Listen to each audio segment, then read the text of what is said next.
In the previous podcast, we introduced the importance of communication and how it connects arboriculture to the public. Today, we're going to go deeper into one of the most powerful forms of communication, public education. Because communication explains what we're doing. But education helps people understand why it matters. And when people understand, they are far more likely to support urban forestry efforts. Let's start with a key idea. An informed public is an engaged public.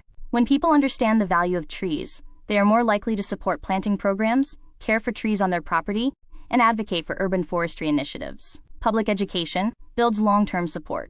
Now let's talk about what public education includes. It can take many forms: workshops and community events, school programs, tree planting demonstrations, printed materials such as brochures or guides, online resources, videos, and social media. Each of these methods reaches different audiences. Now let's consider the content of education. Public education often focuses on key topics such as the benefits of trees, how trees improve air quality, reduce heat, and manage stormwater, proper tree care, including watering, mulching, and basic maintenance, the role of urban forestry, how cities manage tree populations, and why certain decisions are made. Now let's talk about accessibility. Educational materials should be easy to understand. Technical language should be simplified. Visual aids such as diagrams, photos, and videos can make information more engaging. The goal is to make information clear and relatable. Now let's consider audience diversity. Urban populations are diverse. Different groups may have different needs, languages, and levels of familiarity with tree care. Effective education programs consider these differences. They adapt messaging to reach a wide range of people. Now let's talk about engagement. Education is most effective when it is interactive. Hands-on activities, such as planting events or pruning demonstrations, allow people to learn by doing. This creates a stronger connection. Now let's consider long-term impact. Public education is not just about immediate results. It shapes attitudes over time.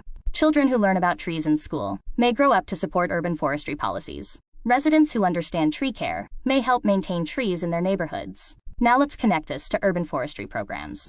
Public education supports program goals. It increases participation in planting programs. It reduces improper tree care practices. And it builds community support for funding and policy initiatives. Now let's connect this to arborists. Arborists often play a role in education. They may lead workshops, provide guidance to residents, or contribute to outreach materials. Their expertise helps ensure that information is accurate and useful. For the ISA Urban Forest Professional Exam, focus on public education concepts. You should understand the purpose of public education in urban forestry, different methods of delivering education, the importance of clear and accessible messaging, and how education supports program success. Questions may involve identifying effective education strategies or appropriate messaging.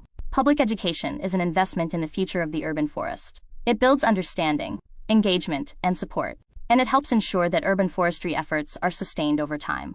In the next podcast, we'll continue by exploring stakeholder engagement and how urban forestry programs work with different groups to achieve shared goals. You've been listening to the Arborist-podcast. Our goal is to grow our collective knowledge, one domain at a time. If you enjoyed the podcast, please like, share, and subscribe to help us keep this momentum. Until next time, let's keep growing this community together.